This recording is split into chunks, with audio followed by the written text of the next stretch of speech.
The Poor People's Campaign has been busy advocating on behalf of the people throughout this first year of Biden's presidency, which is why I am honored to have Reverend Dr. William Barber here with me for BNC's preamble to the State of the Union. He has been on the front lines of it all and is president of Repairers of the Breach and co-chair of the Poor People's Campaign. Reverend Barber, welcome back to Amplified.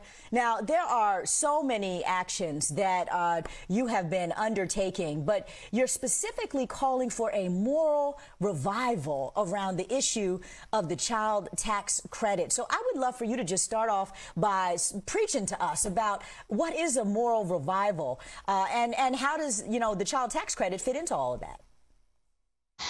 Well, on behalf of my co-chair and 45 coordinating committees around this country and over 2,500 clergy and a bunch of other groups, 100 that are joining with us, when we say a moral revival, we're saying you take the deepest religious values of faith about justice, the poor, and the least of these, and what the Bible and the top lines and how much it costs to do it, how much it costs not to do it, and you say our deepest moral and constitutional values require us to address these issues. You shift the moral narrative by putting a face on the pain that is in the numbers.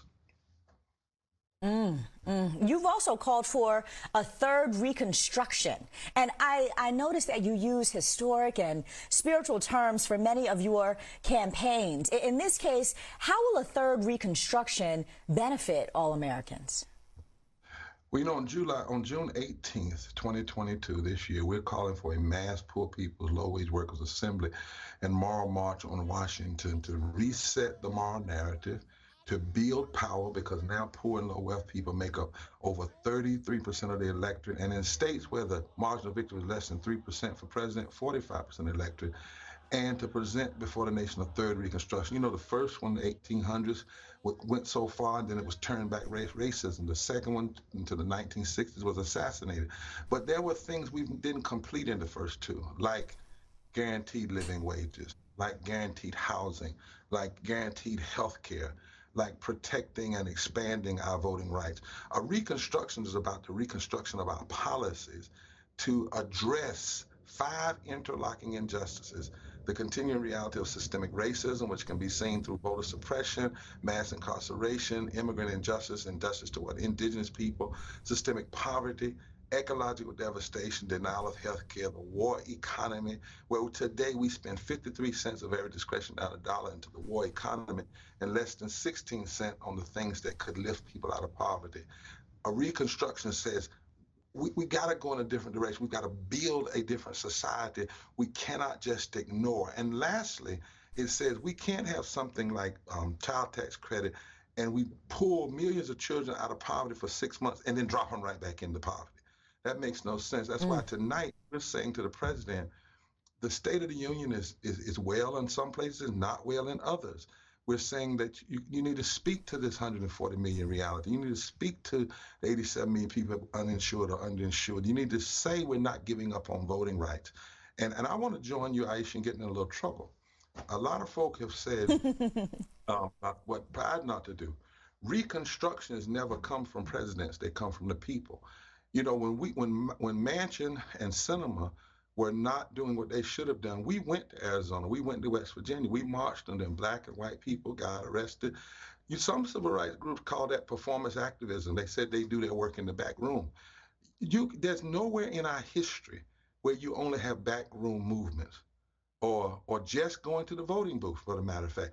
Selma, that we're going to be recognizing this week, there was no election in 1965. There was no voting booth to go to. But they won voting rights in 65 because they hit the streets and they changed the context.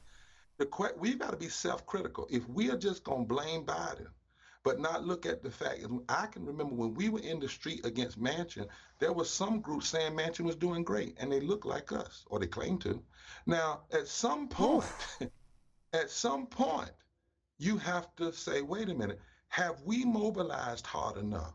Have we pushed hard enough? It's not enough to elect anybody. We found that out with Obama. You can't elect an Obama and then go home.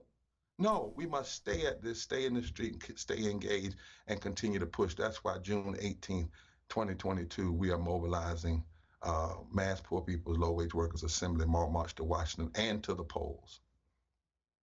You know, Reverend, I so appreciate you giving us our charge and reminding us that this doesn't happen when we sit on our hands and just Monday morning quarterback. I have to say, I was looking at some recent polling from Pew, which actually outlined that fewer members of both parties today say that addressing issues around race and poverty should be top priorities. And that's for both Democrats and Republicans who now seem to think that issues of race and poverty aren't very urgent. I wonder, how does this public opinion, in this case, impact your advocacy efforts, and how do we break through to the folks who aren't thinking about poor people? Well, isn't that sad that you would say that 43% of the nation in poverty and low wealth, and knowing that poverty is a policy choice, not a personal choice, and you refuse to address it? That says something about our moral density and our moral depravity in some ways, which is why we have to have a moral revival. But it also says that maybe in our politics, we are discussing stuff like moderate, liberal, and conservative, which is language so puny and so weak that it can't change opinions. What if instead, for something like the Build Back Better plan, the president, rather than arguing about $3 trillion or $1 trillion, had invited poor and low wealth people and religious leaders to the White House, met with them, and then turned the mic over to poor and low wealth people from Appalachia, from Alabama, from California, from Kansas, and put a face on this and say, this is not a Manchin and me. This is, if you vote against this, you're voting against this white woman in Appalachia. You're voting against this black woman in Alabama. What if we had put a face on it and we show the nation her own pain? Part of America's problem, if she doesn't see it, she's not going to address it. If she doesn't see it and feel it, if you don't make the nation mourn and make her repent, that's always been the history. And by the way, we've been asking them that for 9 months. We said to the president, the handlers of the president of the White House, bring poor and impacted people to the Oval Office. Bring a diverse group of religious leaders and lawyers and voting rights lawyers and public health folk and economists, and then put a face on this. Let's move it away from just about numbers to about people. And until we do that, Aisha, you're going to have these polling numbers, because most people don't even believe it's 140 million people. They think it's 39 million people, and most people are their own enemies. They're just lazy. They don't see the problem. America is good at cover up, and it's time to pull the covers off so we can see what's really going on in the democracy. It's also good at not telling the right story. As you're saying, back in September, the Poor People's Campaign sent a letter to President Biden that I remember. I think you said, we cannot allow the public debate to be about what the compromise is supposed to be between so-called moderates and progressives, because that conversation had gotten so reduced down to a battle for the soul of the party as opposed to talking about people. I wonder, fast forward to today, what is your take on where the public debate is as we go into the State of the Union address?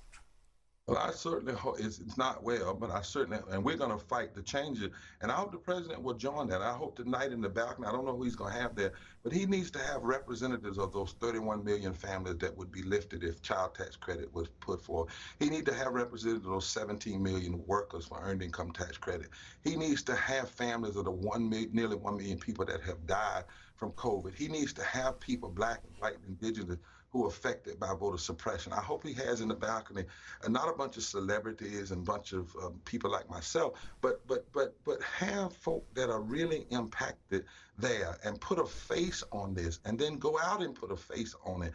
And tell the truth. There's nothing better to undermine a lie than just to state truth. And Dr. King said that moderates were the worst enemy of the civil rights movement, because they were more interested in order than interested in justice. Mr. President, just like when you run a political campaign, you need to run a moral campaign. You can't do it alone, but we're going to do it, and you need to join in doing that and make America see herself. This country cannot stand almost 50% of its people living in poverty, low wealth, and growing. If you think in the insurrection on January 6th, which is an epiphany, is something, most of those folk were upper middle class, committed to white supremacy. If the 140 million people of this country are poor and low wealth, and 52% of our children ever lose hope, we haven't seen what kind of tear and destruction. And it doesn't have to be. Everything we're talking about, with Barbara Lee and Jayapal and others about ending poverty, can happen. Scarcity is a lie. The lie that we don't have the resource, the ideas. don't have is the moral consciousness to do it. And that's why we have to continue to work. And we're going to continue to push until the politicians catch up. But what we're not going to do, we'll refuse to be silent anymore. Reverend, how do we reach Sinema and a Manchin who continue to muck up all of the negotiations with a sense of morality? I know that you've been in West Virginia. You've been demonstrating, trying to break through. I give you the last word here on what do we do to reach them, and do they have a moral compass at all? They may not, but we're not through. Remember, it took 381 days in Montgomery. Let's remember our history. It doesn't happen just because of one event. You know, right now, poor and lower folk in West Virginia, miners and black people, are organizing a 4-day march in West Virginia. It's going to happen the day after the assassination of Dr. King. They're saying they are the resurrection. We're going to keep pushing and pushing. Kingmakers, you don't change them in the back room.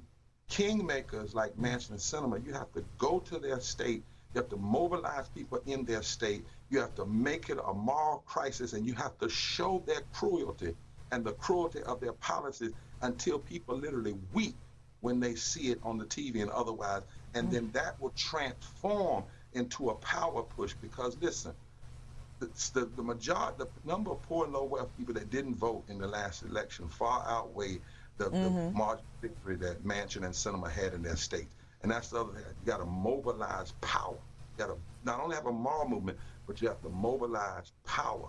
And that's what we're doing among poor and low wealth people. Mobilize power. Woof.